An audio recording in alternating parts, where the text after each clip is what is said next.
of the great traditions of commencement is the keynote address. It is an opportunity to hear from someone whose achievements and words can inspire us all. Our keynote speaker this morning, whose amazing journey has inspired thousands, is UMGC alumna Ginger Miller, President and CEO of Women Veterans Interactive. A Navy veteran, Ginger Miller cared for her husband, a fellow veteran who was disabled and suffered from post-traumatic stress disorder.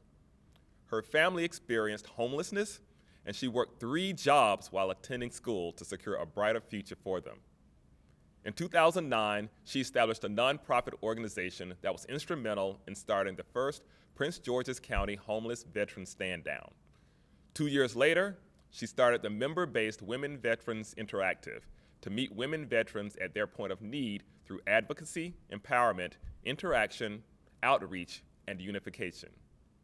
Today, Women Veterans Interactive supports programs, training, and resources to equip veterans at all stages of their military transition.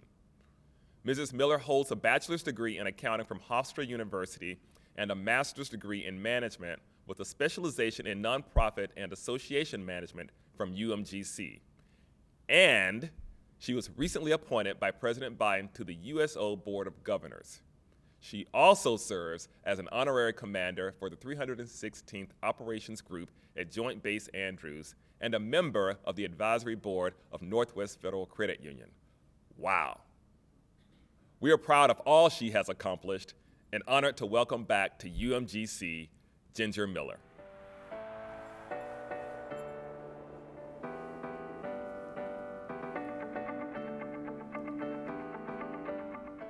Greetings.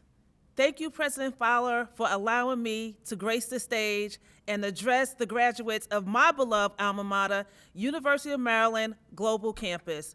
To say that I am honored would be an understatement. To all the graduates, your families, supporters, friends, you made it. And you made it happen during one of the most unprecedented times in our nation's history. Over the last 2 years, we've lost so much as the world suffered from the deadly COVID-19 pandemic. People have lost jobs, homes, family members, and despite it all, you earned your degree.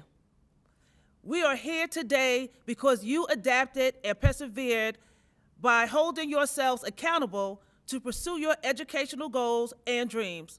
And I am here before you today because I persevered through homelessness in the early 90s after faithfully serving in the United States Navy.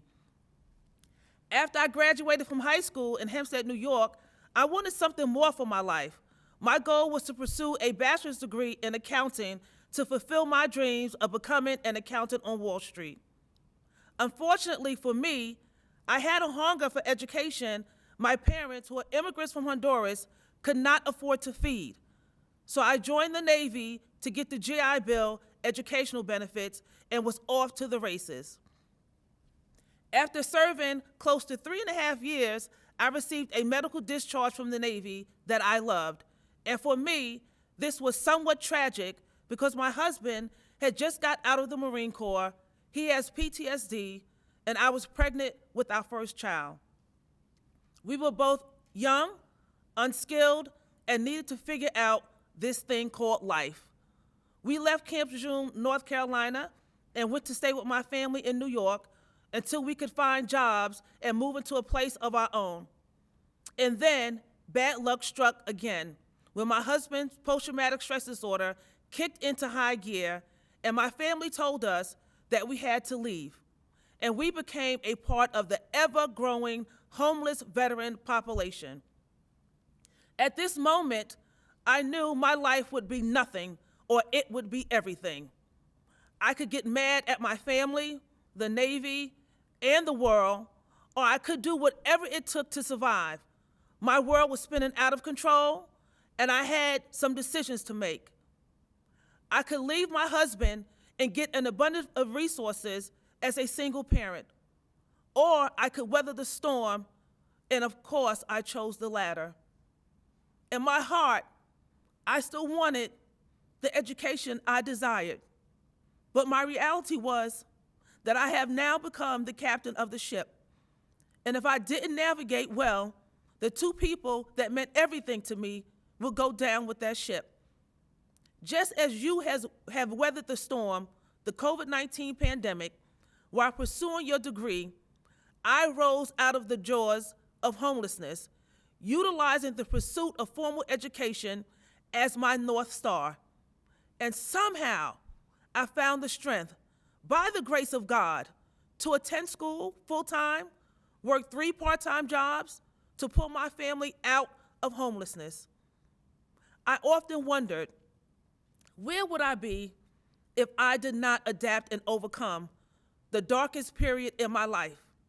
And then I wondered, where would I be if I didn't have that dark period in my life?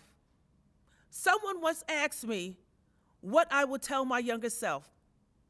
And after taking a moment to relive all the pain and the heartache that I have been through, as a homeless woman veteran, my response to them was simply nothing.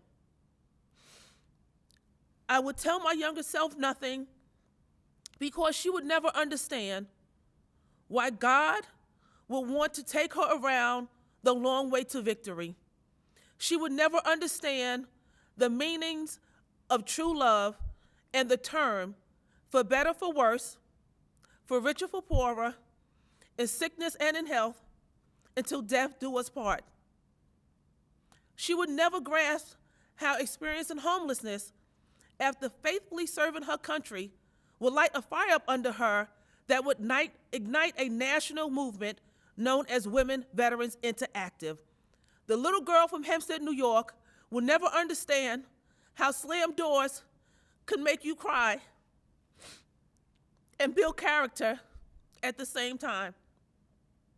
And really, if I had told my younger self that she would go into the Navy, marry her knight in shining armor, become homeless with him, start a world-class nonprofit organization for the women who have served and sacrificed for our country, earn a master's degree in nonprofit and association management from UMGC, become a White House champion of change for women veterans, serve on every level of government in a leadership capacity, become a member of the advisory board of Northwest Federal Credit Union, get selected to participate in the President Obama Oral History Project, and get appointed to the Board of Governors by President Joe Biden.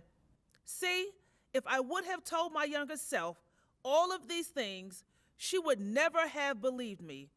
And if I told my younger self all of that, I would also have to tell her that she would never, ever make it to Wall Street.